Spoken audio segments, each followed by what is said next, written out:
Assalamu alaikum. Good evening, ladies and gentlemen. I can't think of anything more daunting than having to follow Dr. Omar. But I only did it on one condition, that I could hide behind my photographs.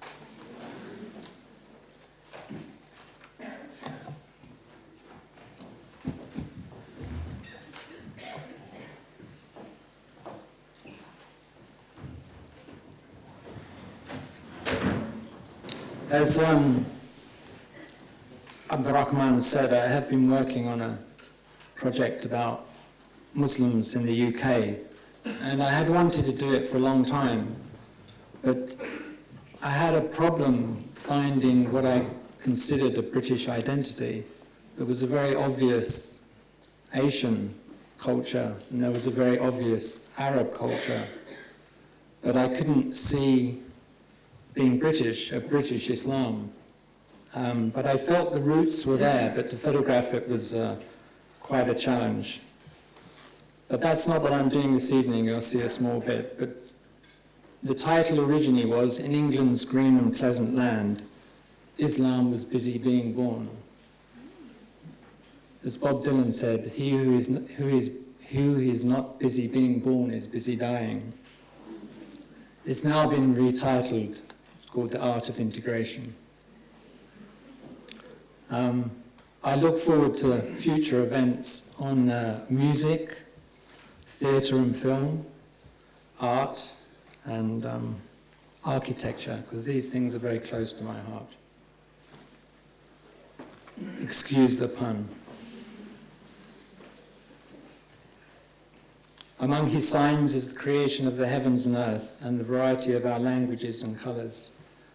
They are certainly signs in that for every being. So to look at present-day culture, I have to go back to my past culture,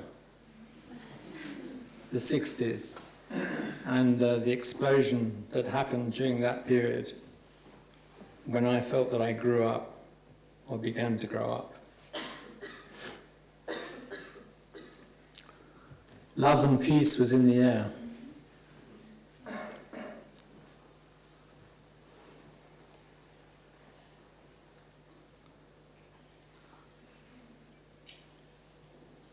But fortunately, there were poets who warned about the masters of war and that the times were changing, and reminded us that God was on our side. But also the poets wrote on the walls.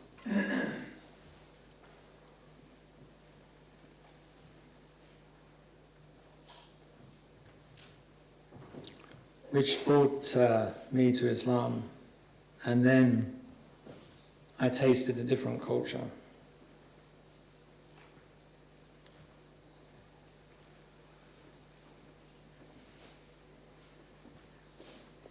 Andalusian culture, very close to our own. And this is a quick journey through the Islamic cultures of the world. Morocco, Mauritania, Senegal, Sudan. Even poverty has a culture.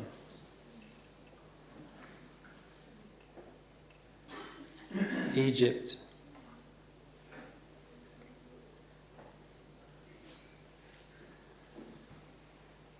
Turkey,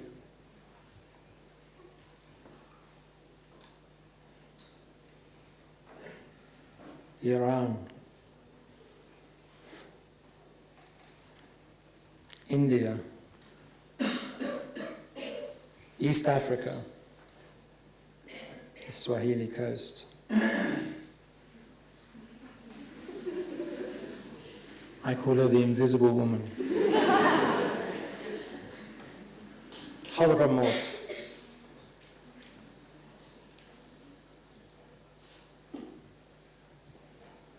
Now this is Sana'a. Who in Sana'a can buy Benetton? Saudi Arabia.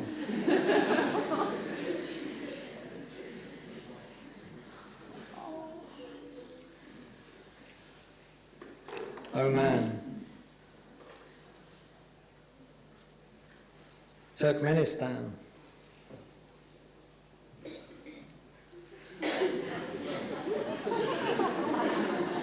Now this boy, he has hardly any clothes, but he had a whole set of postcards of Bollywood film stars.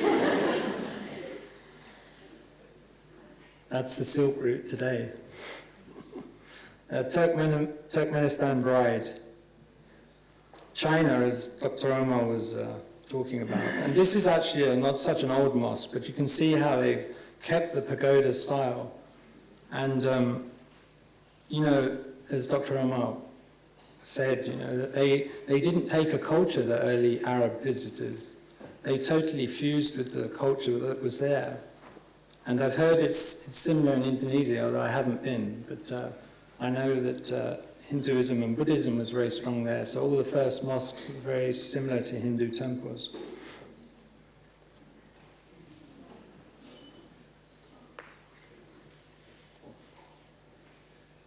The Chinese really are an inspiration. They're some of the most pious people I've ever met. Malaysia. Now there's a mosque.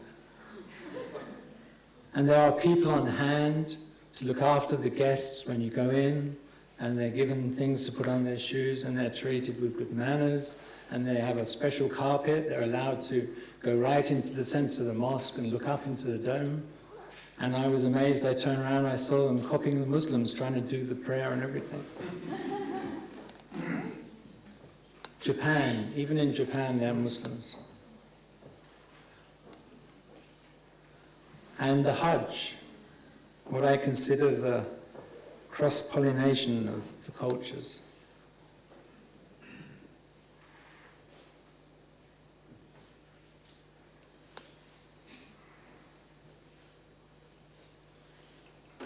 On that day when everybody is standing.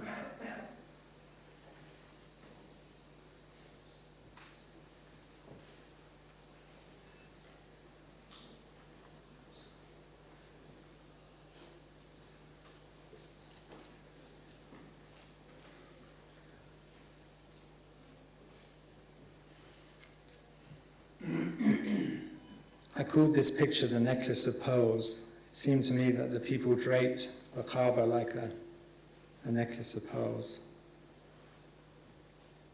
And America. But you have to read Dr. Omar's book to find the real Muslim America. And then England. And as you said, this is just a taste of a much larger project. Sidi Abu Bakr Martin Lings, to me, was the pinnacle of integration, and he's sadly missed, but he was definitely a guide. Abdul Hakim's Muslim Choir. Alia's a fashion designer, graduate of the Royal College of Fashion. Eton College. Eton College has an imam and an Arabic teacher for their Arabic students. And the imam, teaches Islam to the non-Muslim students.